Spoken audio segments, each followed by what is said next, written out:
Hello everyone, welcome to EduTrends. Today we'll discuss the mock test number 6 which was conducted on 15th of May, and today we'll discuss the MCQs as well as solutions, what are the tricks to solve them. So basically the questions were asked from curriculum studies as well as inclusive education. So let us start the class. देखिए सबसे पहला question आपका आया था which of the following statements is true और are true, यहाँ पे slash are true होगा अबाउट इंक्लूसिव एजुकेशन, इनमें से कौन सा सही है। Where student with and without disability learn together in the system, participating of all children without discrimination and removing exclusion. In this system, children with disability need special care. Normal children faces problem related to social skill. इनमें से क्या सच है? Option यहाँ पे code दिए गए थे, आपको आंसर करने थे। चलिए रिस्पॉन्ड करने शुरू हो गए हैं। प्रतिमा, ईशानी बहुत अच्छे, पद्मावती, टिक्कीना, सरस्वती, सुरेखा बहुत अच्छे, Jeeta, Triptimayee, Sasmita, Saraswati, Tripti, yes very good, keep answering या प्रिया, अनिल, सुप्रभा, सौम्या, दिलीप बहुत अच्छे। देखिए इसका आंसर क्या था, सी, सी इज द राइट आंसर, क्योंकि फर्स्ट एंड सेकंड स्टेटमेंट ही बिल्कुल सही थे। और अगर देखो चारों के चारों स्टेटमेंट आपको शायद सही लग सकते हैं। देखिए मैं जो आपने जिसको रिजेक्ट किया उसको पहले पढ़ देते हैं। In this system children with disability needs special care. अब देखिए इंक्लूसिव एजुकेशन में ये बात कुछ हजम नहीं होता कि किसी को हम स्पेशल केयर देंगे। अगर स्पेशल केयर दे दिया तो उनको फिर से लगेगा कि हम वही स्पेशल एजुकेशन में ही है। तो यहाँ पे सभी इक्वल है, किसी को भी स्पेशल केयर देने की जरूरत नहीं है। They have, yes, they have their own ability, they have their own skills and they can overcome the problem with by themselves. अभी normal children face problem related to social skill, ये होता नहीं है। हाँ एक चीज ये है कि जब इंक्लूसिव एजुकेशन की बात करते हैं, जो डिसेबल्ड हैं, जो स्पेशल नीड की बच्चे हैं, उनको यहाँ पे इक्वालिटी मिलता है। ऐसा नहीं है कि नॉर्मल चिल्ड्रन को इक्वालिटी नहीं मिलता है या फिर उनको फोकस नहीं दिया जाता है, सबके लिए सेम होता है। So the normal child are not suffered, ठीक है।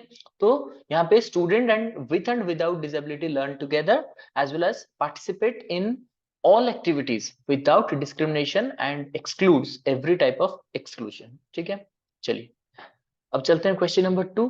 इन a classroom of diverse children with children from disadvantage communities, a teacher should, जहां पे बहुत सारे डिसएडवांटेज कम्युनिटी के स्टूडेंट्स आते हैं, वहां पे टीचर क्या करेगा? Focus on intelligent children only and ignore individual difference, not give any attention towards disadvantaged children because it is waste of time, work towards eliminating all cultural differences, recognize that differences are not deficit. Yes, very good very good, बहुत अच्छे, keep answering. तो सभी ने answer सही कर दिया है already, ये आप लोगों को क्वेश्चन दिया गया था। अब रीजन क्या है इसका, देखिए आंसर हो गया इसका डी, क्योंकि यहाँ पे सभी प्रकार के डिफरेंसेस आपको मिलेंगे, सभी प्रकार के बच्चे आपको मिलेंगे।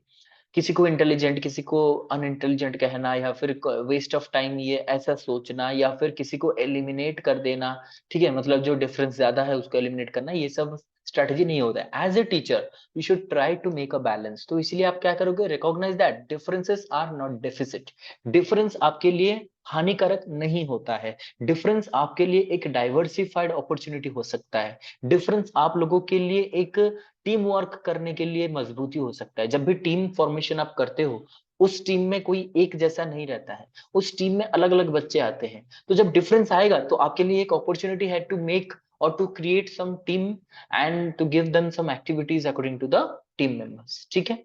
तो ये आपका टीचर करना चाहिए। तो teacher should be very much careful about how to recognize the differences of the students, how to utilize their differences as an opportunity, ये सब टीचर का काम होता है। तो इस तरीके के सवाल को आपको थोड़ा दिमाग लगा के करने की बस जरूरत है, बाकी कुछ नहीं है। कोई भी क्वेश्चन आप सॉल्व कर सकते हो, बस ये सोच लो जो टीचर होगा ना यहाँ पे, ऐसे सिचुएशन में टीचर को हमेशा student friendly, community friendly and सबसे मतलब इंपॉर्टेंट चीज होता है कि सेंसिटिव होना चाहिए, सेंसिटिव टू द सिचुएशन। अब देखिए बाकी सारे स्टेटमेंट में क्या था कि किसी ना किसी को हम लोग एलिमिनेट कर रहे थे, किसी ना किसी को हम लोग मतलब इंपॉर्टेंस दे रहे थे। यहाँ पे लेकिन कह रहा है कि डिफरेंस को हम एक्सेप्ट करेंगे। जो इस तरीके से सवाल आते हैं वहां पे सिर्फ और सिर्फ आप ये सोच लीजिए कि आप एक टीचर हो, बहुत अच्छे टीचर, बहुत आइडियल टीचर हो, आपको क्या करना है, ठीक है। आगे बढ़ेंगे। Question number 3, which of the following best describe learning in an inclusive classroom. एक इनमें से क्या डिस्क्राइब करता है सबसे बढ़िया लर्निंग इंक्लूसिव क्लासरूम में? Competitive ethos, collaborative learning, standardise instruction, rigid curriculum and strict discipline. कौन डिस्क्राइब कर रहा है इंक्लूसिव एजुकेशन को? यस, वेरी गुड, बहुत अच्छे। तो सभी का सही आंसर आ चुका है। इसमें ना क्वेश्चंस पढ़ते ही, ऑप्शंस पढ़ते ही आपका आंसर निकल के आ जाता है, लेकिन एक चीज मैं बता दूं, ऐसे क्वेश्चंस में ही ज्यादातर छुपे रहते हैं डिस्ट्रैक्टर्स। मतलब कि बहुत इजी क्वेश्चन होगा, वहां पे आंसर भी आपको दिख रहा होगा, लेकिन वहां पे कुछ मतलब ऑप्शन सी या फिर ऑप्शन ए में कुछ ऐसे वर्ड्स उन्होंने लिख दिया होगा जो आपको आंसर लगेंगे, और आपका जो नजर है उधर ही चला जाएगा कि अच्छा ये तो आंसर है, आप क्लिक करके आगे बढ़ जाओगे और गलत हो जाएगा। तो कभी भी जल्दबाजी में जल्दी आंसर मत कीजिए, आंसर को सोचिए, ऑप्शन को पढ़िए, फिर आंसर कीजिए। आपको सही लग रहा है फिर भी पढ़िए, एक बार दूसरी बार पढ़िए, फिर आंसर कीजिए। वहां पे क्या था, मतलब छोटा छोटा मिस्टेक ना हो, इसीलिए मैं कह रहा हूँ। तो यहाँ पे इंक्लूसिव क्लासरूम कॉम्पिटिटिवनेस तो नहीं होता है। स्टैंडर्डाइज इंस्ट्रक्शन, स्टैंडर्डाइज मतलब सबके लिए सेम। अब देखिए, सभी के लिए सेम पढ़ाना बस की बात नहीं है, क्योंकि जो देख नहीं पाते हैं वो तो नॉर्मल आपका जो ब्लैक बोर्ड राइटिंग देख नहीं सकते हैं, इसलिए स्टैंडर्डाइज इंस्ट्रक्शन नहीं हो सकता। रिजिड करिकुलम तो बिल्कुल नहीं होगा, इसलिए कोलैबोरेटिव लर्निंग, आप में कुछ कम, मेरे में कुछ ज्यादा, दोनों को अगर मिला दें तो परफेक्ट लर्निंग बनेगा।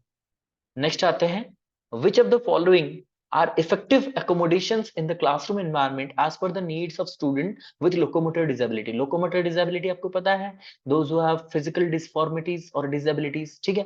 तो उनमें अगर कोई लोकोमोशन यानी मूवमेंट में या फिर किसी भी चीज में, लिम्स में या फिर जॉइंट्स में अगर किसी प्रकार का प्रॉब्लम है, तो वो क्या करते हैं? Which of the following are effective accommodation, उनके लिए क्या इफेक्टिव हो सकते हैं? तो फर्स्ट है provision of barrier free environment, ensure free movement by placing furniture in less restrictive manner, then follow multiple methods of assessment। इसमें उनको अगर असेस करना है या फिर उनको अच्छी तरीके से देखना है या फिर अकोमोडेट करना है लोकोमोटर डिसेबिलिटी, तो हमें क्या करना चाहिए? इनमें इन तीनों में से क्या करना चाहिए? कोड के हिसाब से बताइए। देखिए सभी का सही आंसर आ चुका है, वेरी गुड। तो इसका आंसर हो जाएगा D, all of the above. क्योंकि बैरियर फ्री एनवायरनमेंट मतलब मैंने आपको कहा था कि आर्किटेक्चरल बैरियर फ्री, मतलब कि किसी भी प्रकार का बैरियर नहीं रहेगा। ऐसा नहीं है कि बहुत बड़ा एक सीढ़ी लगा हुआ है, दूसरे मोहल्ले में क्लास हो रहा है, चल के जाना पड़ेगा दूर, ठीक है, या फिर बैठने के लिए सही से जगह नहीं है, ठीक है, दोज आर फिजिकली डिसेबल्ड, उनके लिए कोई व्हील चेयर नहीं है, रैंप नहीं है, ऐसा नहीं होना चाहिए। तो ये एक ध्यान रखेंगे। दूसरी बात यह है, जो फर्नीचर जहां पे रखना चाहिए वहां पे हम उनके लिए लगाएंगे। टॉयलेट का जो सुविधा हमने कहा था वैसे भी होना चाहिए, एक टॉयलेट होना चाहिए जहाँ पे एक स्टैंड हो, जहाँ पे मतलब रेलिंग्स हो, जहाँ पे पकड़ के जाने के लिए सुविधा हो। उसके साथ ही साथ मल्टीपल मेथड ऑफ असेसमेंट, हम सिर्फ और सिर्फ रिजिड मेथड से असेस उनको नहीं करेंगे, मल्टीपल मेथड से कर सकते हैं। तो all of the above will be the right answer. Next चलते हैं क्वेश्चन नंबर 5। फिफ्थ क्वेश्चन कह रहा है, which of the following are best indicators for creativity. अब क्रिएटिविटी क्या था, हमने कहा था what is creativity and what is the difference between creativity and intelligence. मुझे बताइए what is intelligence and what is creativity. मैंने एक ही वर्ड में आपको बताया था कि क्या है इंटेलिजेंस एंड क्या है क्रिएटिविटी, ठीक है। तो क्या है best indicator for creative? First is promotion of repeated practice, less power to concentrate, out of box thinking, risk taking, high mark securing in subject, flexibility. इनमें से क्या होगा आपको बताना था, ठीक है। चलिए बहुत अच्छे, सभी का सही आंसर आ चुका है। मैं यहाँ पे एक्सप्लेन कर देता हूँ। Yes, very good Ishani, very good Surekha, बहुत अच्छे। तो ये कह रहे हैं कि sir intelligent is convergent thinking and creativity is divergent thinking. Very good जीता, ठीक है। क्रिएटिविटी क्या होता है? Divergent thinking. डाइवर्जेंट मतलब एक ही प्रॉब्लम को बार बार अलग अलग तरीके से हम सोच सकते हैं, यानी one problem can be solve in multiple ways, ठीक है, ये होता है क्रिएटिविटी। और इंटेलिजेंस मतलब कन्वर्जेंट, एक ही आइडिया, एक ही फील्ड पे आपका ज्यादा नॉलेज होना इंटेलिजेंस होता है, ठीक है। Yes, IQ, intelligence question, I intelligence is convergent, very good. चलिए, तो इसका आंसर क्या हो जाएगा? Yes yes, option B. B में क्या है? बी में कह रहा है कि एक तो सबसे पहले तो जब हम आउट ऑफ बॉक्स थिंकिंग करते हैं, यानी something which is innovative, something which is new, ठीक है। क्रिएटिविटी में ये होता है कि कुछ नया सोचना है आपको, ठीक है। उसके बाद क्या आता है? Risk taking. यहाँ पे जो कुछ, आई मीन जो लोग कुछ क्रिएट करते हैं वो लोग कुछ रिस्क लेते हैं, कुछ नया करते हैं, रिस्क लेकर ही कुछ नया करते हैं। देन फ्लेक्सिबिलिटी, आपने क्रिएटिविटी में पढ़ा होगा, क्रिएटिविटी इज फ्लेक्सिबल, क्योंकि यहाँ पे फ्लेक्सिबल होना चाहिए, हमेशा कुछ ना कुछ चेंज, कुछ ना कुछ इधर उधर हो सकता है, हमेशा की तरह हमेशा वैसे ही रिजल्ट्स आपको नहीं मिलेगा। ठीक है, ओके।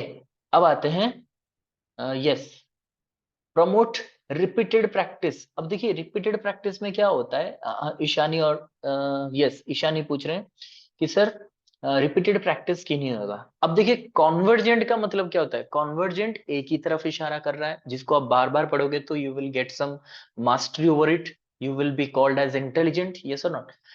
लेकिन क्रिएटिविटी क्या करता है, रिपीट नहीं करता है। मैंने अभी कहा कि नोवाइस, समथिंग न्यू मतलब जो कभी पहले हुआ नहीं है, so it should not be repeated. ठीक है, it should not be repeated.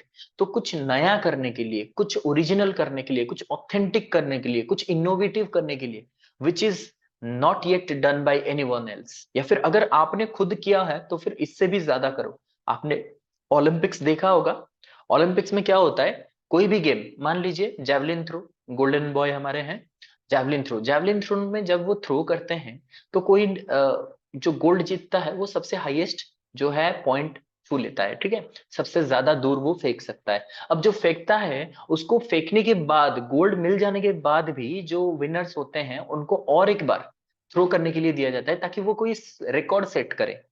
तो जो रिकॉर्ड होता है वो क्या करते हैं, मान लीजिए वो 85 मीटर्स थ्रो किए हैं, अब जब थ्रो करेंगे 86.7, इसका मतलब है उन्होंने खुद का रिकॉर्ड फिर से तोड़ दिया।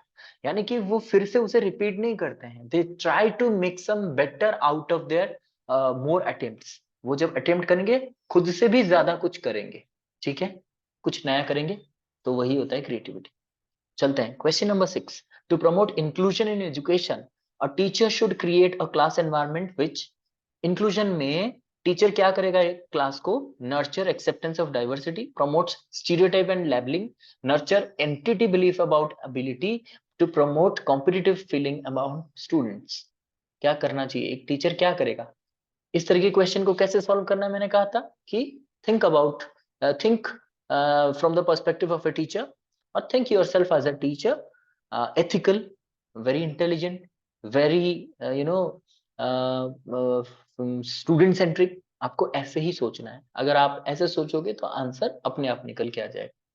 चलिए बहुत अच्छे, सभी का सही आंसर आ चुका है, सभी कह रहे हैं sir option A is the right answer, क्योंकि बाकी सब स्टीरियोटाइप वगैरह, एबिलिटी, एबिलिटी इनएबिलिटी ये सोचना नहीं है। कभी कहीं पे भी अगर इंक्लूजन में लिखा गया है एबिलिटी इनएबिलिटी, वो गलत होगा। इंक्लूजन में एबिलिटी की बात नहीं आती है, इनएबिलिटी की बात नहीं आते, क्योंकि एवरीवन इज एबल। ठीक है, प्रमोट कॉम्पिटिटिवनेस, ये तो बिल्कुल होगा नहीं, तो एक्सेप्टेंस ऑफ डाइवर्सिटी। ठीक है, एक दूसरे को एक्सेप्ट करेंगे as a diverse learner. Question number 7, which of the following provisions becomes a barrier for inclusion of student with visual impairment? जो visually impaired students हैं उनके लिए क्या एक barrier बन जाता है? Braille books, tactile maps, assistance of scribe, written exams. यहाँ पे क्वेश्चन का आंसर बिल्कुल सीधा नजर आ रहा है, तो एक बार पढ़ देंगे तो भी पता चल जाएगा। बाकी सब ऑप्शन जो है वो क्या है, कोई मुझे बता सकता है? What others other options are? बाकी सब ऑप्शन का क्या है? यस, सभी ने सही आंसर किया है, रिटन एग्जाम एक बैरियर है। बैरियर इसलिए है क्योंकि जो लोगों को मतलब विजुअल इम्पेयरमेंट है या फिर वो विजुअली चैलेंज्ड है, वो फिर वो रिटन एग्जाम दे नहीं सकते, इसलिए ये एक बैरियर है। लेकिन बाकी जो लिखे गए हैं वो क्या है, उसको हम क्या कहेंगे, वन वर्ड में क्या कह सकते हैं? Assistive aid, very good Sasmita, इसको कहते हैं असिस्टिव एड, वेरी गुड। इसको कहते हैं असिस्टिव एड, उनको जो असिस्ट करता है उसको कहते हैं असिस्टिव एड। बहुत अच्छे, आगे बढ़ेंगे। Question number 8, which of the following is the characteristic of student with autism? Autism होता है ऑटिज्म स्पेक्ट्रम डिसऑर्डर, एएसडी कहते हैं इसको, उसका क्या कैरेक्टरिस्टिक होता है? Repetitive behaviour, cognitive flexibility, high communicable skills, frequent change in routine. क्या है? वेरी गुड, वेरी गुड, बिल्कुल सही आंसर। ऑटिज्म, आपने भी अपने क्लासरूम में बहुत सारे ऐसे स्टूडेंट्स को देखा होगा जो कि ऑटिज्म से सफर कर रहे हैं, लेकिन कोई इसी को डायग्नोसिस करता नहीं है या फिर इसी के रिगार्डिंग कोई स्टेप लेता नहीं है। ठीक है, बहुत अच्छे। सो answer is a, repetitive behaviour. ये एएसडी होता क्या है बेसिकली?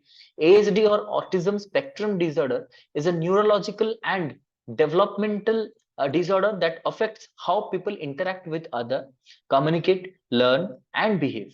यानी कि ये एक डिसऑर्डर एक बेसिकली न्यूरोलॉजिकल डिसऑर्डर होता है और एक डेवलपमेंटल, डेफिनेटली अगर न्यूरोलॉजी में प्रॉब्लम है तो फिर डेवलपमेंट में भी प्रॉब्लम होगा, which affects people interaction, communication, learning and behavior.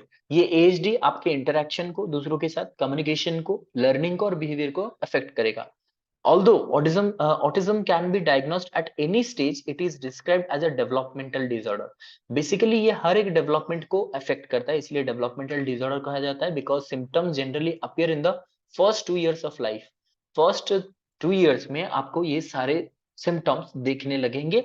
अगर कोई बच्चा उस टाइम में उसके पेरेंट्स इसको नोट करते हैं या फिर इसको डायग्नोस कर सकते हैं तो फिर इसका कुछ सोल्यूशन हो भी सकता है. अर्ली डायग्नोसिस जो करते हैं ना उनको पता चल जाता है. दे ऑफन हैव, इनमें क्या होता है basically, difficulty with communication and interaction with other people, दूसरों के साथ बात करने में इनको बहुत प्रॉब्लम होती है. Restricted interest and repetitive behaviour, जो चीज को करते हैं बार बार उसी को रिपीट करते हैं और किसी भी चीज में उनका इंटरेस्ट नहीं होता है, बस एक दो को छोड़ के. Symptoms that affect their ability to function in school, work and other areas of life. वो ऐसे सिम्टम्स दिखाते हैं जो उनको स्कूल में, कॉलेज में, वर्क एरियाज में, किसी भी स्फीयर में उनको काम करने में प्रॉब्लम क्रिएट करते हैं. ठीक है, ये हो गया ASD. Question number 9. Subham started to read independently at the age of 4 and has read every book he could get his hands on and curiosity to know about new things. तो Subham is showing the characteristic of, तो Subham के पास क्या characteristics है? ठीक है, मतलब हर एक चीज वो पढ़ रहा है और गेटिंग हिज हैंड्स ऑन का मतलब है प्रैक्टिकल चीजें वो करने लगा है. ठीक है, कुछ प्रैक्टिकल एक्टिविटीज भी कर रहा है, सारे चीजों को वो क्यूरियस है, यानी जानने के लिए उसका बहुत सारे मतलब नॉलेज प्राप्त करने के लिए वो बहुत ही इच्छुक है. तो शुभम किस प्रकार का कैरेक्टरिस्टिक्स का है? Autism, giftedness, dyslexia, intellectual disability. Very good, very good, very good. सभी का सही आंसर आ चुका है. Giftedness is the right answer, क्योंकि the person is curious, the person is independent and he reads lot of books and practical activities भी ये करता है, इसलिए गिफ्टेडनेस ही होगा. ठीक है, चलिए आगे बढ़ते हैं. Question number 10. Which of the following statements about inclusion is not correct? इनमें से क्या करेक्ट नहीं है इंक्लूजन में? It regards inclusion and exclusion as connected process. Inclusion is focused on adapting the curriculum for specific group of students who are disabled. Inclusion benefits all students. Inclusion is a process in which a school attempts to respond to all students as individuals. क्या इनमें से सच नहीं है? ये चीज हमेशा पढ़िएगा. ये अगर पूछ रहा है following statement about inclusion is not correct, not को अगर मिस कर दिया तो फिर मिलेगा भी नॉट. ठीक है, वेरी गुड. सबका सही आंसर आ चुका है. Very good. So option B is the correct answer, क्योंकि बाकी सब तो सही है. ठीक है, इंक्लूजन का मतलब क्या होता है? कनेक्ट करता है. इंक्लूजन को और एक्सक्लूजन को कनेक्ट करता है, जो लोग एक्सक्लूड हो चुके हैं उन्हें कनेक्ट करता है. ऑप्शन 1 में यहाँ पे कह रहा है it benefits all student, definitely. और ये कह रहा है कि it is a process in which school attempts to respond all student as individual, IEP, individualised education programme. इनमें क्या होता है कि हम हर स्टूडेंट को एज इंडिविजुअल हम देखते हैं और उनको आगे बढ़ने के लिए मदद करते हैं. लेकिन यहाँ पे कह रहा है it is focused on adopting a curriculum for specific group of student. अब स्पेसिफाई कर दिया. मैंने कहा था अगर हम एबिलिटी इनएबिलिटी ग्रुप भी कर देते हैं तो एबिलिटी इनएबिलिटी इंक्लूजन में नहीं आता है, तो ये ऑप्शन बिल्कुल गलत है. Question number 11. एसोसिएशन है in a classroom of diverse learners, teachers should give reasonable autonomy and flexibility in curriculum and assessment strategy. Reason क्या है इसका? Children learn better when they take ownership and their learning needs are accommodated. Option पढ़िए, क्या होगा इसका सही answer? First में diverse learning, diverse classroom की बात कर रहा है और दूसरे में कह रहा है बच्चे अच्छे पढ़ेंगे जब उनको फ्रीडम दे दिया जाए और उनके नीड को आप फुलफिल कर दो. क्या हो सकता है? Very good. ज्योत्सनामयी, जीता, ईशानी, अनिल, जिनिस्मिता, टिकिना, सरस्वती, तृप्ति, तृप्तिमयी, दिलीप. बहुत अच्छे, वेरी गुड. ऐसे क्वेश्चंस आपको बहुत देखने को मिलेगा whether you are appearing for PGT, whether you're appearing for lecturer. ठीक है, अभी का पैटर्न ऐसा ही चल रहा है, असर्शन रीजन वाला. तो ऐसे क्वेश्चंस पढ़ेंगे जो आपको कंफ्यूज कर सकते हैं. बहुत सारे कहते हैं कि sir assertion reason, statement, conclusion, इसमें बहुत दिक्कत होता है. कोई दिक्कत नहीं है, कोई दिक्कत नहीं है. अगर आप एक बार असर्शन सोच लीजिए, पढ़ लीजिए, और उसका रीजन पढ़ लीजिए। मैं ये कह रहा हूं आज मैं क्लास नहीं ले सकता, इसका रीजन ये है कि मान लीजिए मेरे पास कंप्यूटर है लेकिन मूड नहीं है मेरा क्लास करने का, ये कोई स्पेसिफिक रीजन नहीं लग रहा। या फिर मेरे पास मैं क्लास नहीं लूंगा, ये मेरा असर्शन है, लेकिन रीजन ये है कि मैंने ऑलरेडी बहुत क्लास आपके लिए है तो इसलिए मैं क्लास नहीं लूंगा। ये रीजन नहीं हो सकता। जब आपको पक्का लगे कि सर इसके लिए क्लास नहीं कर रहे हैं, तब आप सोच लीजिए अच्छा ये वाला रीजन था, ठीक है। ठीक है, असर्शन अगर कुछ कह रहा है और उससे स्पेसिफिकली उसका रीजन देने के लिए कुछ कोई स्ट्रॉन्ग रीजन आपके सामने लिखा गया है रीजन में, तभी वो आंसर होगा, नहीं तो नहीं होगा। ये भी चेक करना है कि असर्शन सही है कि गलत है, रीजन सही है कि गलत है, और असर्शन रीजन को एक्सप्लेन कर पा रहा है कि नहीं है, यानी रीजन असर्शन को एक्सप्लेन कर पा रहा है कि नहीं कर पा रहा है। ठीक है, इन दोनों को बस कनेक्ट करना है, बाकी सब हो जाएगा। तो चलिए option A is the correct answer definitely. यहाँ पे दोनों ही करेक्ट है, क्योंकि असर्शन भी कह रहा है कि हमें अगर डाइवर्स लर्नर्स है तो टीचर को हमेशा ऑटोनॉमी देना चाहिए, फ्लेक्सिबिलिटी देना चाहिए, बोथ करिकुलम में एंड असेसमेंट में। और इसका रीजन क्यों है, क्यों फ्लेक्सिबिलिटी देंगे भाई? क्योंकि बच्चे अच्छे पढ़ते हैं जब उनको फ्रीडम मिलता है और उनका जो नीड है उसको हम करिकुलम में एंड असेसमेंट में एकोमोडेट करते हैं। तो दोनों ही सही है और दोनों का R is the correct explanation of A को वो एक्सप्लेन सही से तो कर पा रहा है। Question number 12, which of the following is an example of assistive technology to aid mobility? Mobility यानी मूवमेंट, जब हम कोई चलना फिरना घूमना जो करते हैं, इससे कौन मदद करता है? Walking stick, Braille system, hearing aid, magnifying glass. Very good. चलिए सबका सही आंसर आ चुका है, इजी वन। वॉकिंग स्टिक जब हम पकड़ते हैं तो चलने में, मोबिलिटी करने में हमें आसानी होती है। Very good. Question number 13, which of the following is not an effective strategy to engage student with visually challenged? Visually challenged जो होते हैं, जो देख नहीं पाते हैं अच्छी तरीके से, तो उनको एंगेज करने के लिए कौन सा एक इफेक्टिव स्ट्रेटेजी नहीं है पूछ रहा है, इज नॉट पूछ रहा है। Provide least restrictive environment in the classroom, eliminate unnecessary obstacle from classroom, present the concept in multiple ways, focus on segregation of the student and always make them sit separately। इनमें से क्या effective strategy नहीं है पूछ रहा है। बार बार यही कहूंगा कि नोट को अच्छे से पढ़िए। चलिए वेरी गुड, सबका सही आंसर आ चुका है। Very good, keep answering. चलिए सभी कह रहे हैं option D is the correct answer definitely. बाकी सब देखिए इफेक्टिव स्ट्रेटेजी है, provide least restrictive environment in the classroom. Restrict नहीं होना चाहिए, environment should be free from restriction, क्योंकि यहाँ पे अलग अलग से बच्चे पढ़ते हैं, किसी के लिए कोई भी रिस्ट्रिक्शन नहीं होना चाहिए। जैसा वो चाहे वो वैसा लर्न कर सकते हैं। कभी कभी क्या करते हैं जो लोग, क्लासरूम का जो रेस्ट्रिक्शन होता है किसी एक के लिए शायद अच्छा हो सकता है लेकिन बाकियों के लिए अच्छा नहीं हो सकता, इसलिए कोई भी रेस्ट्रिक्शन नहीं लेना चाहिए। नेक्स्ट है eliminate unnecessary obstacle from the class. Definitely it is good, it is an effective strategy कि जो भी क्लासरूम में ऑब्स्टैकल है इसको हटा दे। Present the concept in multiple way, एक कॉन्सेप्ट को audio, visual, picture, braille form, हर एक चीज पे अगर हम एक्सप्लेन करेंगे तो सभी स्टूडेंट को फायदा मिलेगा। लेकिन अगर हम सेग्रीगेशन ऑफ स्टूडेंट्स करें या फिर अलग अलग कहेंगे कि विजुअल इम्पेयर्ड अलग से बैठ जाएं और बाकी सब अलग से बैठ जाएं, तो ये सेग्रीगेशन हो गया जो कि बिल्कुल इंक्लूजन के खिलाफ है। ठीक है, क्वेश्चन नंबर 14 पे चलते हैं। In which year does the PWD act, person with disabilities act, was enacted? कब आया था? 1991, 1995, 2006, 2016। चलिए जल्दी से इसको आंसर कर दीजिए। ऐसे क्वेश्चन जब मिलेंगे इसको हम कहते हैं गुलाब जामुन। इसको कभी तो गलत करना ही नहीं है, लेकिन ज्यादा खुश भी मत हो जाना, ज्यादा दुखी भी मत होना। क्वेश्चन है, कर लीजिए, आगे बढ़िए। ठीक है, सेव योर टाइम। चलिए क्वेश्चन नंबर 14 हो गया। 1995 में ये पीडब्ल्यूडी एक्ट आया था। अब मुझे बता दिए आरपीडब्ल्यूडी एक्ट कब आया था? आरपीडब्ल्यूडी एक्ट कब आया था? Rights of person with disability act, वो कब आया था? वेरी गुड, ज्योत्सना मई, ईशानी, जीता, सस्मिता, स्वर्ण, टिकिना, हरबेड़ा, दीप्तिश्री, तृप्ति, रिताली, सरस्वती, पद्मावती, हरप्रिया, सुप्रभा, तृप्तिमयी, पिंकिना, सुरेखा। बहुत अच्छे, 2016 में आया था आरपीडब्ल्यूडी एक्ट। ठीक है, बहुत अच्छे। नहीं नहीं दिलीप, उल्टा लिख लिया आपने। हाँ सलीजा, ठीक है। अब देखिए question number 15, myopia is a type of refractive disorder, affects to which organ activity? Myopia किस ऑर्गन को अफेक्ट करता है? Visual condition, hearing condition, mental condition, locomotor disability. Very good, आपने बहुत सारे सुने होंगे आपने जब अपना खुद का टेस्ट भी किया होगा, बहुत सारे लोगों का देखा होगा कि मायोपिया एक डिजीज है, मतलब कि एक प्रकार का डिसऑर्डर है। वो किसके रिलेटेड है? वेरी गुड, सबका सही आंसर आ चुका है ए, विजुअल कंडीशन बेसिकली। ठीक है, मायोपिया क्या होता है बेसिकली, देखिए ये एक प्रकार का, जब हम कहते हैं रेटिना के थ्रू कोई भी लाइट पास करता है तो वो सीधा जा करके हमारे जो फोकल पॉइंट पे टच करना चाहिए। यहाँ पे होता है फोकल पॉइंट, ये रेटिना के अंदर से आया, ठीक है, यहाँ से आया और यहाँ पे टच करना चाहिए था। ठीक है, फोकल पॉइंट पे टच करना चाहिए था।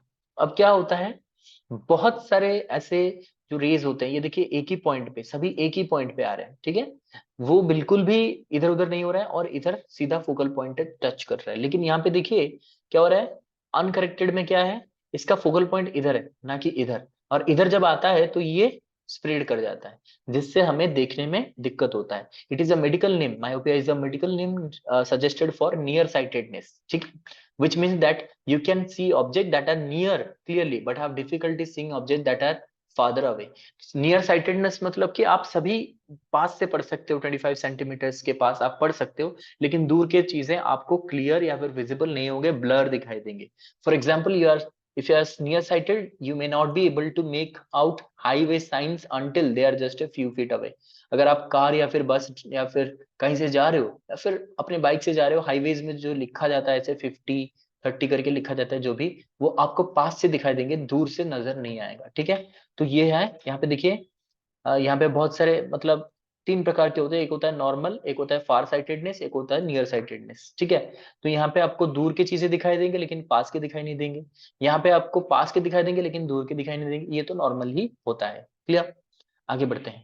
Question number 16, which of the following impairments related to hearing aid, ये कौन सा इम्पेयरमेंट है जो कि हियरिंग एड की जरूरत पड़ती है, जिसमें language impairment, oral impairment, skeletal abnormalities, ocular impairment, क्या होता है इनमें से कौन सा इम्पेयरमेंट है which is related to your hearing aid, या बताइए।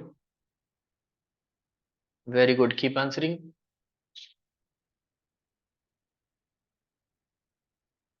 नाइस, चलिए यहाँ पे क्वेश्चन, यस ओरल, चलिए सबका सही आंसर आ चुका है, B is the right answer. Oral, oral मतलब related to your listening, related to your ears. ठीक है, यहाँ पे लैंग्वेज तो नहीं होगा, स्केलेटल बोन रिलेटेड नहीं होगा। ऑक्यूलर का मतलब क्या होता है, ऑक्यूलर क्या होता है, यस ऑक्यूलर क्या होता है, अभी मैंने कहा ऑक्यूलर मीन्स विजनरी, जब हम विजन की बात करते हैं, देखने की बात करते हैं। ठीक है, it is related to your vision, ocular impairment होता है विजन इम्पेयरमेंट। ठीक है, question number 17, which of the following is or are not principle of inclusive education, इनमें से कौन सा प्रिंसिपल नहीं है, segregated education, zero rejection, appreciation of student diversity, professional collaboration, इनमें से क्या प्रिंसिपल फॉलो नहीं करता इंक्लूसिव एजुकेशन, बताइए।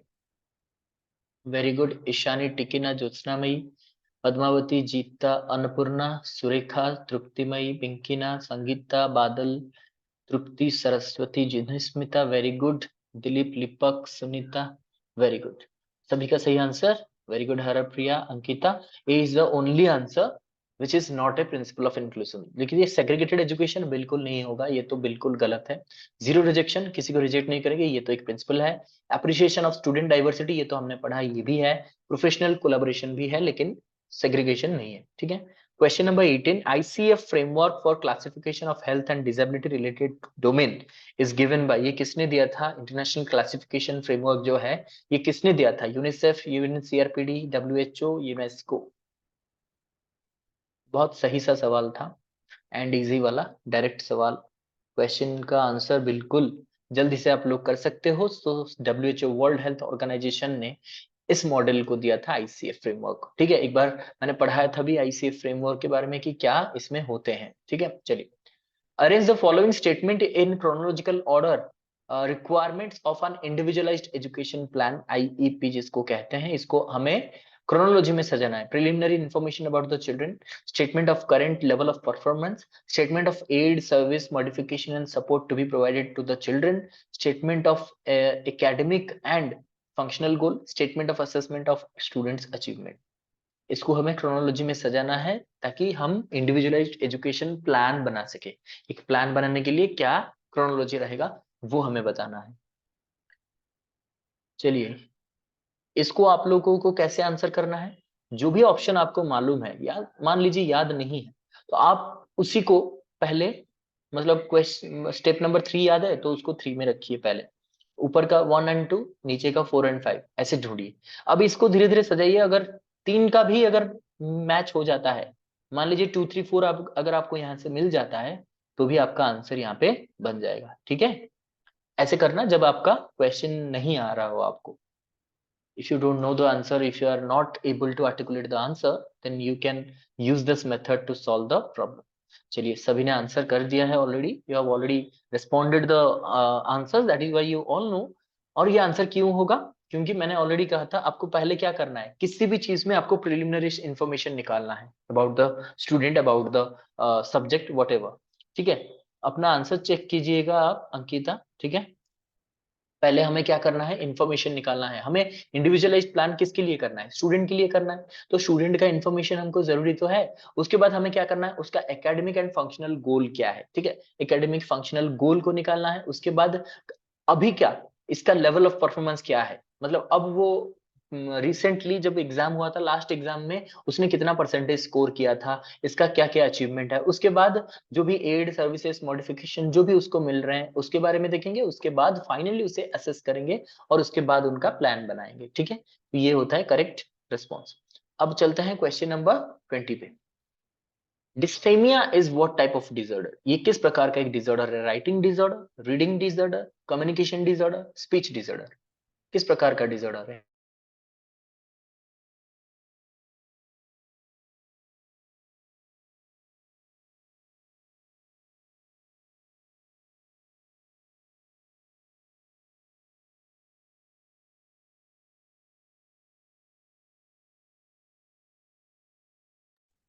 वेरी गुड, क्वेश्चन सीधा था, लेकिन हो सकता है कि ये ऑप्शन मतलब नाम आपके लिए कुछ नया हो, नोमेनक्लेचर कुछ नया हो, लेकिन क्वेश्चन तो सीधा ही था।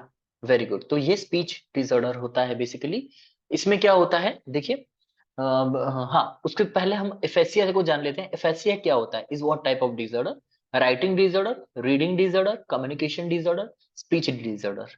एफेसिया क्या है, इसको डिस्फेसिया भी कहा जाता है, डिस्फेसिया एफेसिया कुछ भी कहिए।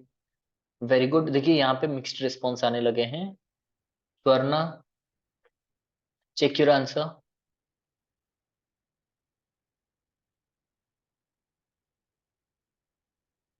या तो ये कम्युनिकेशन डिसऑर्डर है, एफएससिया जो है वो कम्युनिकेशन डिसऑर्डर है। यहाँ पे देखिए जो डिस्फेमिया की हम बात कर रहे थे, तो डिस्फेमिया क्या होता है, एक स्पीच डिसऑर्डर होता है जहाँ पे हम लोग स्टैमर करते हैं, फंबल करते हैं, स्टटर करते हैं, ठीक है।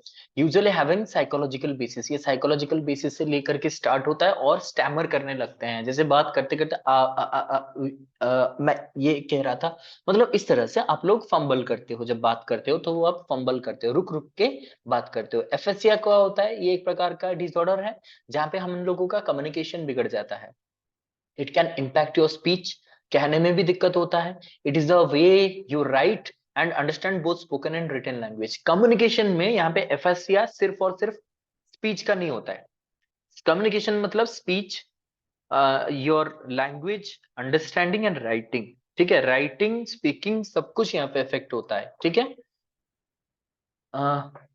अच्छा, उल्टा कर दिया था कंफ्यूज होकर के, कोई बात नहीं पिंकिना, एक बार आप जान जाओ, फिर एग्जाम में बस ये मत करना। इसीलिए हम लोग मॉक टेस्ट का डिस्कस करते हैं ताकि आप लोगों को पता चले आंसर क्या है। मान लीजिए कुछ क्वेश्चंस जो आपको डायरेक्टली मिलेंगे वहां पे, एटलीस्ट आपको वहां पे आप गलत नहीं करोगे एट द एंड, जहां पे गलत नहीं होना चाहिए। It can occur suddenly after a stroke, ये कब होता है, क्यों होता है। मान लीजिए कोई स्ट्रोक आपको लगा है, कोई स्ट्रोक हो गया, कोई हेड इंजरी हो गया, और it has developed from a growing brain tumour और डिजीज। ये तभी होता है जब किसी प्रकार का ब्रेन ट्यूमर या फिर ब्रेन में कोई प्रकार का डिजीज हो रहा है या फिर कोई इंजरी आया है, स्ट्रोक आया है, तब आपका स्पीच, राइटिंग एंड अंडरस्टैंडिंग ये सब कुछ बिगड़ जाता है। It affects a person's ability to express and understand written and spoken language, both written as well as spoken language समझना इनका जो है वो बिगड़ जाता है, ठीक है। अच्छा, आपने भी कर दिया था, कोई बात नहीं। अभी पता चल गया व्हाट इज डिस्फेमिया एफएसआई, ये आप लोगों को समझ में आ गया, एक बार क्लियर है तो यस लिख दीजिए। चलिए आगे बढ़ेंगे। क्वेश्चन नंबर 22, इसमें कहा जा रहा है स्टेटमेंट नंबर 1 में कहा जा रहा है RCI become a statutory body in 1992, जो रिहैबिलिटेशन काउंसिल ऑफ इंडिया 1992 में बना। स्टेटमेंट 2 कह रहा है it grants recognition to BEd special education programme. So option पढ़िए और आंसर कीजिए। ये आपको पता भी है क्योंकि आपने रिहैबिलिटेशन काउंसिल ऑफ इंडिया हमारे क्लास में हमने डिटेल में पढ़ाया भी था, और आपको पता है आरसीआई कितना बड़ा ऑर्गेनाइजेशन है, काम करता है स्पेशल एजुकेशन, या फिर आप कह सकते हो for the children with special need. ठीक है, वेरी गुड। तो सभी का सही आंसर आ चुका है या। तो क्या है, statement 1 is false but statement 2 is true. अब ट्रू क्यों है, देखिए आरसीआई क्या करता है, RCI was established in 1992, RCI was established in 1992। लेकिन आरसीआई जो रिकॉग्नाइज करता है वो कब करता है, किसको करता है, वो सारे स्पेशल इंस्टीट्यूशन जो भी मतलब जितने भी स्पेशल एजुकेशन है, ये मान लीजिए कि जितने सारे इंस्टीट्यूशन है those who are running special education और स्पेशल बीएड, उन्हीं को वो क्या करता है, रिकॉग्नाइज करता है। ठीक है, अब अगर बताया जाए आरसीआई एस्टेब्लिश तो हुआ था 1992 में, तो इसका मतलब स्टैट्यूटरी कब बना था, स्टैट्यूटरी कब बना था, यस एनीवन, कब बना था, यस वेरी गुड बादल, RCI became statutory body on 1993। Very good very good very good. तो याद रखिएगा, हमेशा से ये याद रखिए कि 1992 इसका एक्ट है, इसका एस्टेब्लिशमेंट हुआ था।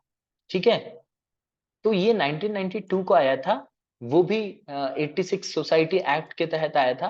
1992 1992 में आया था, लेकिन इसका जो स्टैट्यूटरी बॉडी बना वो 22 जून 1993 को बना। ठीक है, ये डेट याद रखिए, 22 जून 1993 को बना था। ठीक है, तो स्टैट्यूटरी बॉडी कब बना था अगर पूछा जाए तो 1993, नॉट 1992। ये 1992 सितंबर में इसको एस्टेब्लिश किया गया था, और 86 सोसाइटी एक्ट के तहत इसको बनाया गया था। लेकिन 1993 22 जून को इससे स्टैट्यूटरी बॉडी बना दिया गया था। ठीक है, चलिए आगे बढ़ते हैं। Very good. Question number 23, how are the normal children affected in inclusive education classroom. कैसे वो लोग अफेक्ट होते हैं। फर्स्ट है proper social and emotional development take place, their cognitive development get ignored, develop negative attitude toward the disabled, their interest in study affects negatively. Very good. Normal children, मैंने कहा था जब हम इंक्लूसिव एजुकेशन की बात करते हैं वहां पे स्पेशली हम यहाँ पे अभी तक सिर्फ और सिर्फ फोकस कर रहे हैं जो CWSN children with special need है। इससे नॉर्मल बच्चों का क्या इफेक्ट होता है, उनका कैसे मतलब यहाँ पे जो आप स्पेशली अगर बात करो नॉर्मल चिल्ड्रन, उनका जो पढ़ाई है क्या वो हैम्पर होता है, क्या वो इफेक्ट होता है, या फिर क्या होता है। तो इसमें ऑप्शन 4 दिए गए थे, आंसर विल बी ए, क्योंकि यहाँ पे उनका सोशल इमोशनल डेवलपमेंट होता है। सोशल इमोशनल कैसे, सोशल ऐसे कि वो अलग अलग डाइवर्सिटी के साथ जीते हैं। डाइवर्सिटी को वो, जैसे कि हमने पढ़ा था कि school is a miniature society, तो सोसाइटी में जो डिफरेंट टाइप ऑफ मतलब पीपल रहते हैं, कल्चर शेयर करते हैं, डाइवर्सिटी को झेलते हैं, यानी डाइवर्सिटी को एंजॉय करते हैं, ये सब हम सोसाइटी से सीखते हैं। And from the classroom the normal children learns the social skills. Then emotional development मतलब इमोशनल सपोर्ट, क्योंकि अलग अलग तरीके के बच्चे होते हैं, despite of their disabilities they are being equal in the classroom, outside the classroom. उसके साथ ही साथ उन्हें ये भी देखने को मिलता है कि किसी का कोई खो गया है, मतलब किसी के पास पैर नहीं है, किसी के पास देखने की शक्ति नहीं है, फिर भी they are very much stable. तो यहाँ से उन्हें इमोशनल डेवलपमेंट का भी मौका मिलता है। ठीक है, question number 24, which of the following statement is are correct regarding integrated education. Integrated education के लिए कौन सा सच है। Where disabled children are taught in the same class with special care, where the children with special need are taught along with normal children, where the disabled children are taught in separate institution, where the children without any special need are taught. Yes, integrated education के बारे में बात कर रहा है ये, inclusive नहीं। ठीक है, वेरी गुड, बहुत अच्छे। सभी का आंसर आया है sir, A is the right answer. तो डेफिनेटली यहाँ पे कहा जा रहा है क्या सही है। इंटीग्रेटेड एजुकेशन में यहाँ पे क्या होता था, डिसेबल बच्चों को पढ़ाया जाता था in the same class but with some special care, जो कि ये स्पेशल केयर इंक्लूजन में नहीं है, वहां पे स्पेशल केयर, उनका कुछ स्पेशल केयर लिया जाता था। ठीक है, चलिए क्वेश्चन नंबर 25 देखते हैं। Which act defined mental retardation as a condition of arrested or incomplete development of mind of a person which is especially characterized by subnormality of intelligence? कौन सा एक्ट इसे डिफाइन कर रहा है कि जो मेंटल रिटार्डेशन है ये एक कंडीशन ऑफ माइंड है जहां पे हमारा जो माइंड का डेवलपमेंट कंप्लीटली नहीं हो पाता है और सबनॉर्मल इंटेलिजेंस होता है। ठीक है, RCI act 1992, PWD act 1995, NPE national policy of education 1986, national policy of disability 2006। Yes, चलिए वेरी गुड, सभी का सही आंसर आ चुका है। So B would be the right answer. Person with disability act 1995, ये बात उन्होंने कहा था मेंटल रिटार्डेशन के बारे में। ठीक है, question number 26, which of the following emphasises the competency based curriculum? अब आते हैं करिकुलम पे क्या है, मतलब कौन सा ऐसा चीज है जो कि ज्यादा फोकस करता है कॉम्पिटेंसी बेस्ड करिकुलम पे। पहला है learners accumulation of memorised knowledge, learners proficiency in a particular subject, learners hard work towards securing good mark, learners critical thinking. देखिए आ गया यहाँ पे मिक्स्ड आंसर्स, अलग अलग से आंसर आने लगे हैं। इनमें से कौन सा मतलब कि एम्फासाइज कर रहा है कि कॉम्पिटेंस बेस्ड करिकुलम यहाँ पे चाहिए, किस लिए? ठीक है, तो those who have answered B are correct. D answer जिन्होंने किया है वो चेक करिए अपना आंसर। अभी बी आंसर क्यों होता है, देखिए आपको कॉम्पिटेंस चाहिए तो क्या करना पड़ेगा? कॉम्पिटेंस कब डेवलप होता है? जब आप किसी चीज को प्रैक्टिस करते हो, उसका एक पर्टिकुलर सब्जेक्ट पे आप मास्टरी हासिल करते हो, तभी कॉम्पिटेंस या फिर प्रोफिशिएंसी डेवलप होता है। एक्यूमुलेशन ऑफ मेमोराइज्ड नॉलेज, जितना आप रट्टा लगाओगे आपका कॉम्पिटेंसी नहीं आएगा। Hard work towards securing good mark, good mark मतलब वही मेमोराइजेशन, नहीं आएगा।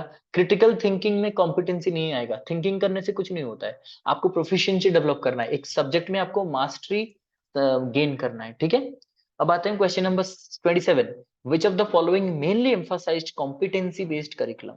इनमें किस चीज को ज्यादा फोकस दिया गया है कॉम्पिटेंसी बेस्ड करिकुलम में?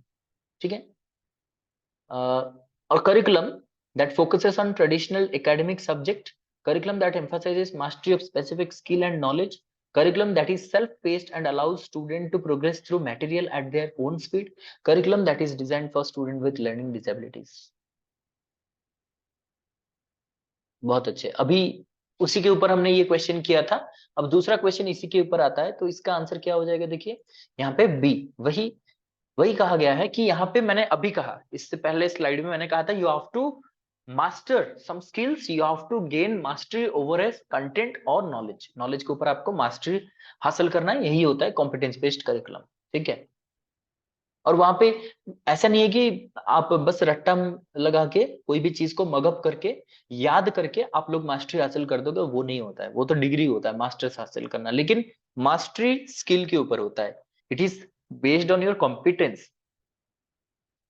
Question number 28, which curriculum model focuses on decision making? इनमें से कौन डिसीजन मेकिंग पे बात करता है, डिसीजन मेकिंग पावर पे ज्यादा बात करता है? Tyler's model, Stake's model, CIPP model, Scriven's model? Yes,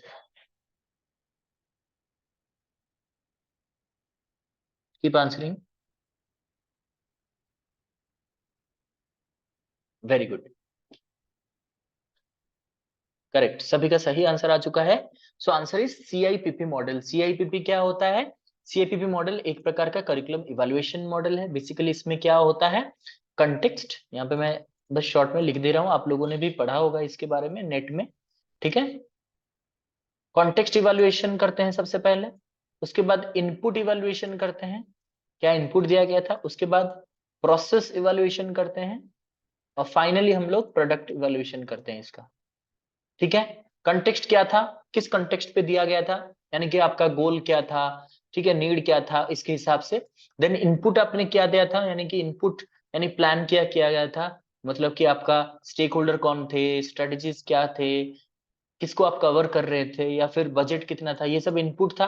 process में हम लोग क्या करते हैं, कैसे डेवलप किया, कैसे इंप्लीमेंट किया, कैसे मैनेज किया, सुपरवाइज किया इसको।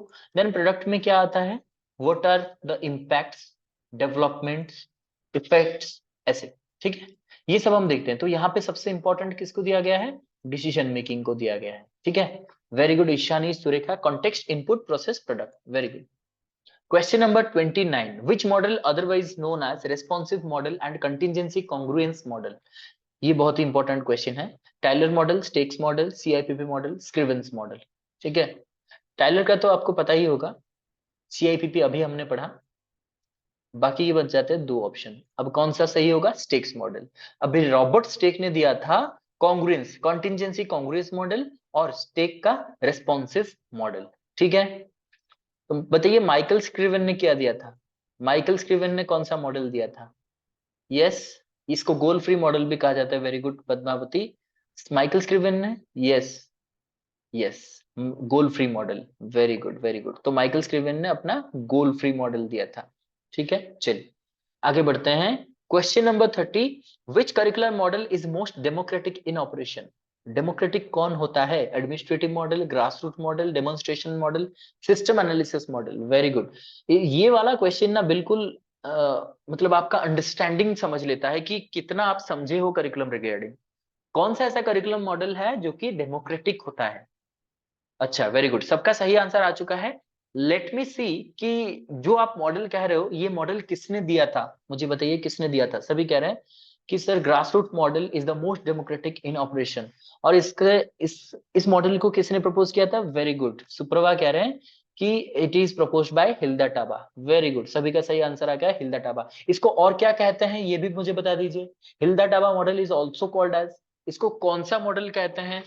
इसके अप्रोच के अनुसार इसको कौन सा मॉडल कहते हैं? वेरी गुड सुरेखा जीता, इसको कहते हैं इंडक्टिव अप्रोच, वेरी गुड, इसको कहते हैं इंडक्टिव अप्रोच। और इंडक्टिव क्या होता है? ग्रास रूट होता है, यानी grass root from specific to general, to from example to theory, ठीक है, फ्रॉम स्मॉल टू लार्ज, ऐसे ये होता है इंडक्टिव मॉडल। बहुत अच्छे, रिवीजन हो गया इसका। चलिए क्वेश्चन नंबर 31 का असर्शन देखिए, teacher education curriculum has to give enough space to learners for developing their own logical thinking and problem solving ability.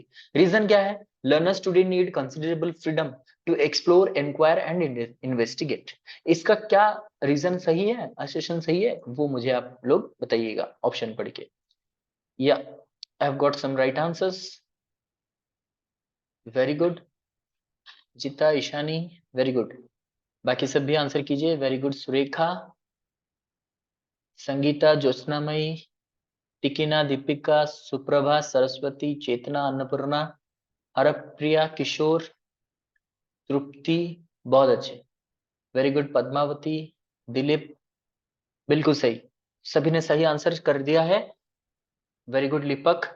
सही आंसर है ए, क्योंकि यहाँ पे दोनों ही ट्रू है और दोनों का एक्सप्लेनेशन भी बिल्कुल सही है, वेरी गुड प्रतिमा। तो मैंने ऑलरेडी कहा कि एजुकेशन जो है, टीचर एजुकेशन का जो करिकुलम है, वहां पे लर्नर्स को बिल्कुल स्पेस देना चाहिए ताकि वो अपना जो लॉजिकल रीजनिंग है या फिर थिंकिंग है उसको लगा करके वो प्रॉब्लम सॉल्व कर सके। और इसलिए ये रीजन भी कह रहा है कि आजकल की जो जनरेशन है, जो लर्नर्स है, उनको फ्रीडम एक्सप्लोर अगर करने के लिए दिया जाए, यानी फ्रीडम दिया जाए, तो वो एक्सप्लोर करेंगे, इंक्वायर करेंगे एंड इन्वेस्टिगेट करेंगे। ये पहले भी मैंने पॉइंट कहा था, अगर हम फ्रीडम देते हैं, फ्लेक्सिबिलिटी देते हैं, they learn more and more, ठीक है। वेरी गुड, चलते हैं question number 32, which of the following statements best describe text book centred curriculum? यहाँ पे थोड़ा सा टेक्निकल प्रॉब्लम, यानी कुछ प्रिंटिंग वाला प्रॉब्लम हो रहा है, ठीक है, इसको इग्नोर कीजिए, ए नहीं होगा, सेंटर्ड होगा, ठीक है। तो which of the following statement describe text book centred curriculum? Text book पे ज्यादा फोकस कर रहा है, text book becoming an embodiment of syllabus, text book becoming a methodological guide, text book becoming an evaluation system, text book determining all the classroom practices. Yes, codes यहाँ पे दिए गए हैं, आंसर मुझे बताइए। Very good, keep answering, very good. चलिए सभी का सही आंसर आ चुका है। So option 1 is only correct. क्यों? क्योंकि ये टेक्स्ट बुक, जब हम एम्बॉडीमेंट ऑफ सिलेबस, यानी सिलेबस का पूरा कॉपी, सिलेबस का पूरा रिप्रेजेंटेशन मान लेते हैं टेक्स्ट बुक को, तब ये टेक्स्ट बुक सेंटर्ड करिकुलम हो जाता है। क्योंकि सिलेबस के सभी चीजों को हम सिर्फ और सिर्फ टेक्स्ट बुक में ढूंढते हैं, ना कोई एक्टिविटी कराते हैं, ना कोई आउट ऑफ बॉक्स थिंकिंग कराते हैं, ना ही टेक्स्ट बुक के अलावा और कुछ हम सोचते हैं। जैसे कि आप लोग स्कूल में किए हैं, स्कूल में क्या होता था, जो आपका टेक्स्ट बुक में लिखा गया है वही आप पढ़, वही आप लिखते हो, वही आप प्रैक्टिस करते हो, उसके अलावा आप कुछ भी नहीं सोचते थे, वही होता था टेक्स्ट बुक सेंटर्ड करिकुलम, ठीक। Question number 33, which of the following curriculum concept was given by Elliot Eisner? Latent curriculum, hidden curriculum, null curriculum, core curriculum. ये बहुत ही इंपॉर्टेंट क्वेश्चन है। मैंने आपको जब टाइप्स पढ़ाया था करिकुलम का, वो मैंने आपको लिखा भी था, तो ये डायरेक्ट सा सवाल है। तो चलिए, हाँ, तो सभी ने सही आंसर भी कर दिया है इसका। नल करिकुलम, नल करिकुलम का कंसेप्ट एलियट एजनर ने दिया था। इन्होंने कहा था नल करिकुलम वो करिकुलम होता है जब कोई एक्सेसिव लोड उतारने के लिए या तो कोई अनवांटेड करिकुलर लोड उतारने के लिए हम क्या करते हैं, इसको स्किप कर देते हैं। जो करिकुलम में हम लोग स्किप कर देते हैं बिकॉज ऑफ इट्स अननेसेसिटी। हम देखते हैं कि हम इसे इंटेंशनली स्किप कर रहे हैं क्योंकि it is not at all needed for your study. ठीक है, तो हम इसको स्किप कर सकते हैं, इसे नल करिकुलम कहते हैं। Question number 34, which one of the following is not a step of evaluation model of Kirkpatrick? अभी किर्कपैट्रिक जो है, इन्होंने करिकुलम इवैल्यूएशन मॉडल दिया था, इनमें से क्या स्टेप इनका नहीं था? Modification of objectives, reaction to learning process, learning of the students, measuring change in learners behaviour after learning. कौन सा एक नहीं था? ये भी सिंपल सा सवाल है। ऑलरेडी हमें किर्कपैट्रिक का जो इवैल्यूएशन डॉन किर्कपैट्रिक ने दिया था, इसको हमने पढ़ लिया था, इसका स्टेप भी हमने याद कर लिया था कि कैसे याद रखना है। ठीक है, यस। तो इनमें से क्या नहीं है? मॉडिफिकेशन ऑफ ऑब्जेक्टिव एक स्टेप नहीं है। तो जो मॉडल था इनका, इन्होंने कहा था रिएक्शन, लर्निंग, बिहेवियर, रिजल्ट। पहले हमें रिएक्शन करना है, यानी कि रिएक्शन मतलब हाउ योर ऑडियंस और stakeholders are reacting to the curriculum. जो करिकुलम आपने बनाया है, इसको जिनके लिए आपने बनाया, बनाया किसके लिए? स्टूडेंट्स के लिए। स्टूडेंट का रिएक्शन क्या है इसको देख करके। उसके बाद लर्निंग, लर्निंग मतलब इस करिकुलम से क्या सीख रहे हैं वो। उसके बाद बिहेवियर, कि एक बार अगर इसे अप्लाई कर देते हो, देन कितना बिहेवियर चेंज होता है या फिर कितना सक्सेस रेट आता है, लर्निंग कितना ज्यादा चेंज होता है, बिहेवियर में रिफ्लेक्ट होता है। और फाइनली हम इसे रिजल्ट एनालिसिस करते हैं। तो ये है डॉन किर्कपैट्रिक का मॉडल ऑफ इवैल्यूएशन। अब चलते हैं question number 35, which of the following is to be placed at the top of the curriculum triangle while effecting a change? एक चेंज में कौन सा सबसे टॉप कहलाएगा? Instructional objective change, learning experience change, time perspective change, evaluation of learning outcomes. इनमें से सबसे top में कौन आएगा या फिर सबसे इंपॉर्टेंट क्या होगा? Very good. कौन सा चेंज हम सबसे पहले और सबसे इंपॉर्टेंट चेंज कराएंगे करिकुलम की अगर बात करें तो? वेरी गुड, चलिए, सही आंसर सभी का आ चुका है, ए इज द राइट आंसर कह रहे हैं। तो इंस्ट्रक्शनल ऑब्जेक्टिव चेंज, यानी कि आप लोग जब इंस्ट्रक्शनल ऑब्जेक्टिव की बात करते हो, यानी the objective that you want to achieve for the specific class और स्पेसिफिक ईयर। एक साल में आप जिस क्लास को पढ़ा रहे हो उनके लिए जो ऑब्जेक्टिव है वो आप चेंज करोगे। अगर इंस्ट्रक्शनल ऑब्जेक्टिव चेंज होएगा तो बाकी सब तो अपने आप ही चेंज हो जाएगा। लर्निंग एक्सपीरियंस उसके हिसाब से चेंज हो जाएगा, उनके लिए भी टाइम पर्सपेक्टिव चेंज हो जाएगा, इवैल्यूएशन ऑफ लर्निंग आउटकम भी चेंज हो जाएगा अगर आपका इंस्ट्रक्शनल ऑब्जेक्टिव चेंज होता है। तो सबसे टॉप में कौन आएगा? Instructional objective change. Question number 36, which of the following are the essential features of a module? Module में सबसे इंपॉर्टेंट क्या होता है? It is self sufficient, attending contact classes, self learning, self evaluation, statements of learning outcome, submission of project work. Option में से पढ़िए और answer कीजिए कि ये क्या होगा।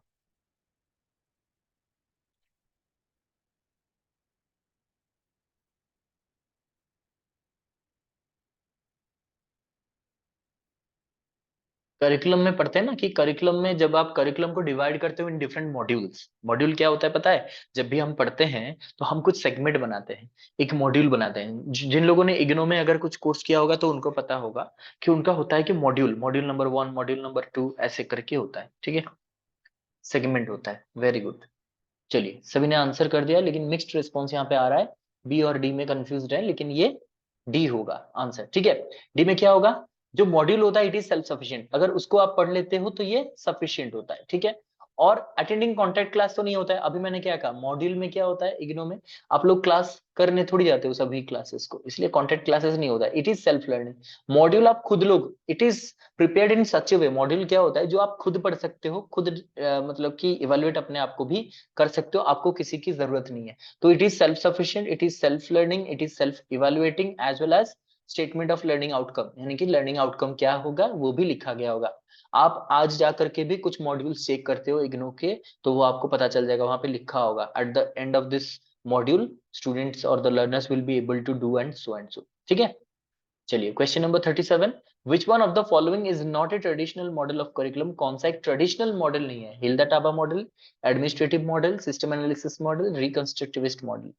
ठीक है, हमने तो हिल्दा टाबा पढ़ा था, टाइलर का पढ़ा था, एडमिनिस्ट्रेटिव पढ़ा था, सिस्टम एनालिसिस पढ़ा था, जो कि ट्रेडिशनल मॉडल है। लेकिन रिकंस्ट्रक्टिविस्ट मॉडल जो है वो एक कंटेम्पररी या फिर एक मॉडर्न मॉडल ऑफ करिकुलम है। ठीक है, चलिए आगे बढ़ते हैं। There is a maximum scope of change in curricular content by the state boards of school education in। एक प्रकार का स्कोप है कि स्टेट बोर्ड जो है स्कूल एजुकेशन का, वो अपना कंटेंट जो है इसको वो बदल सकता है। वो कौन सा मॉडल होगा अगर चेंज कर सकता है तो? Demonstration model, administrative model, system analysis model, grass root model.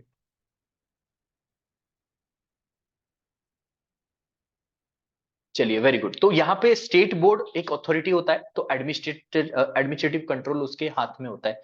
अगर स्टेट बोर्ड कंट्रोल कर पा रहा है तो ये बोर्ड लेवल पे होता है, स्टेट लेवल पे होता है। So that is why it is called administrative model. अगर स्कूल लेवल पे होता तो वो क्या कहलाता? अगर वो स्कूल लेवल पे होता, स्कूल चेंज कर रहा है, स्कूल के टीचर्स चेंज कर रहे हैं मिलकर के, तो क्या होता है? वेरी गुड संगीता, कह रहे हैं कि ग्रास रूट मॉडल होता है। Very good. चलिए question number 39, the child centred curriculum is most associated with? किसके साथ ज्यादा एसोसिएटेड है? Plato's ideology, Rousseau's idea of negative education, John Dewey's progressive views on education, Froebel concept of kindergarten. देखिए mixed response यहाँ पे आने लगे हैं। ओके,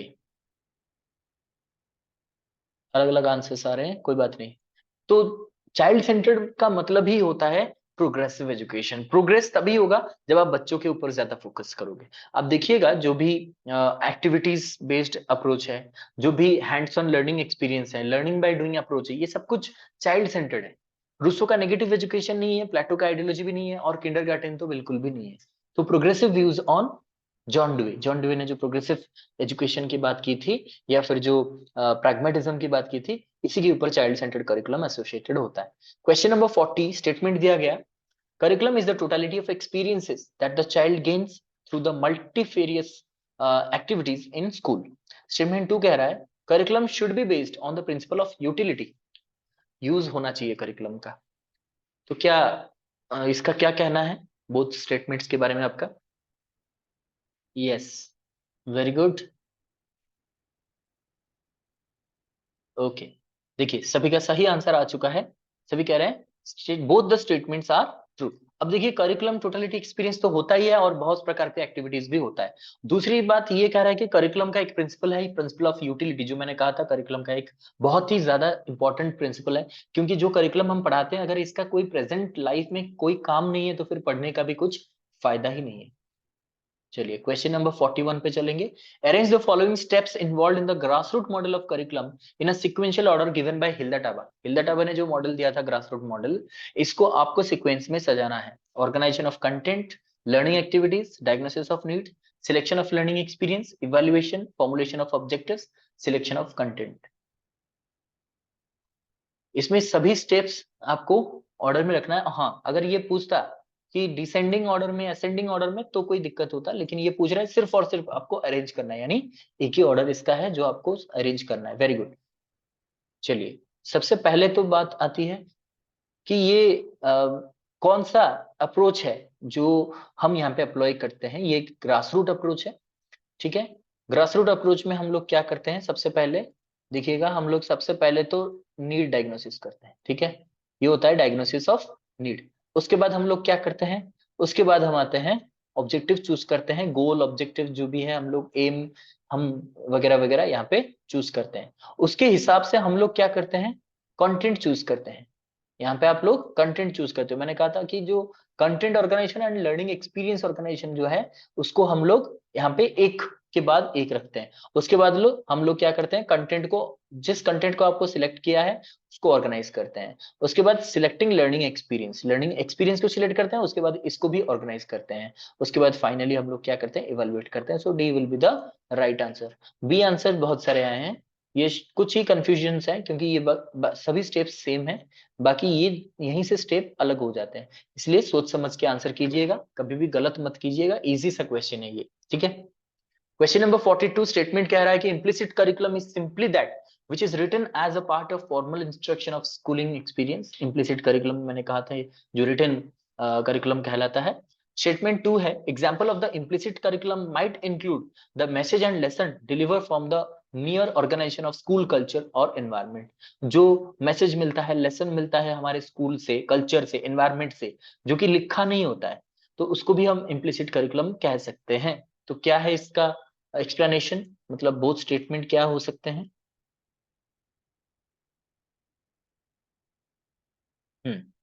ये स्टेटमेंट में दिया गया है, मैं नहीं कह रहा हूँ, स्टेटमेंट में जो लिखा है मैंने इसको ही कहा। आप बताइएगा कौन सा सही है कौन सा गलत।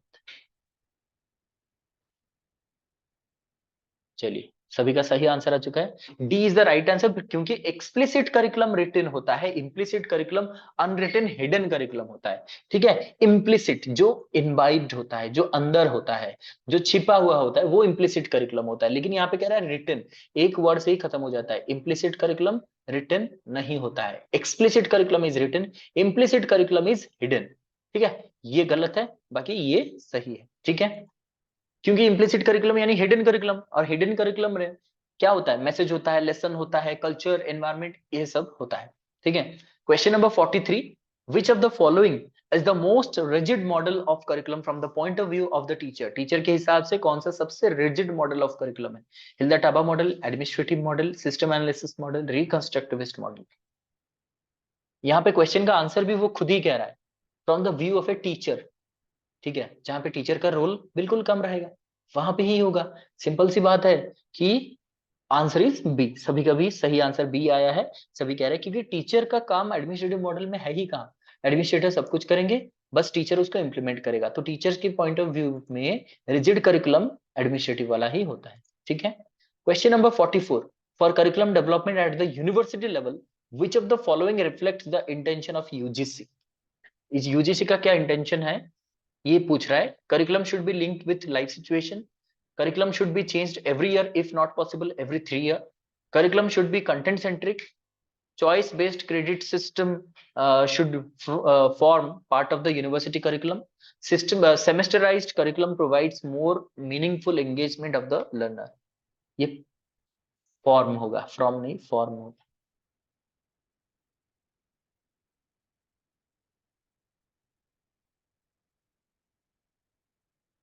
चलिए बताइए आंसर।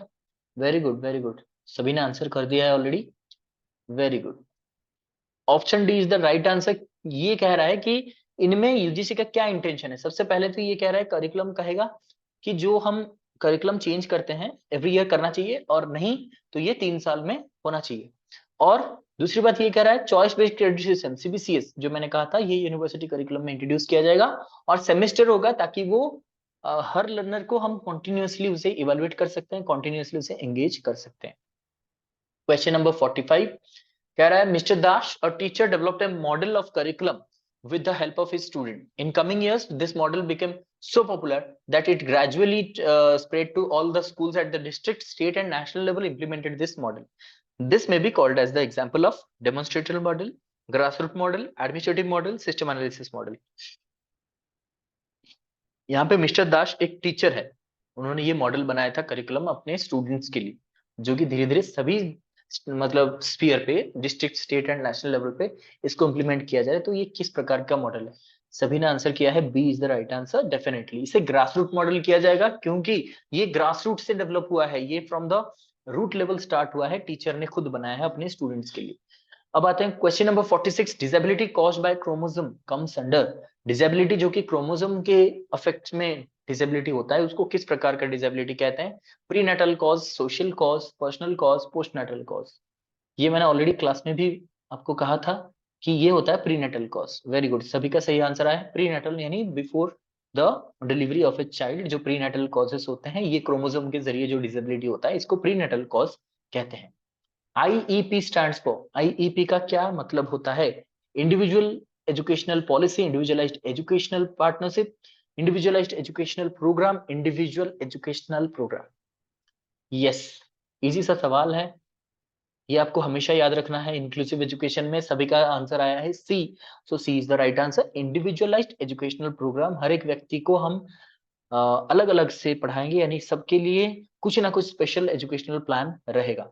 ठीक है, तो हर एक व्यक्ति को हम इंपॉर्टेंस यहाँ पे देते हैं। Question number 48, in order to change the attitude of society towards inclusive education we must, यहाँ पे सोसाइटी में जो सबका एटीट्यूड है टुवर्ड्स इंक्लूसिव एजुकेशन, उसे हम अगर चेंज करना चाहते हैं तो हम क्या करेंगे?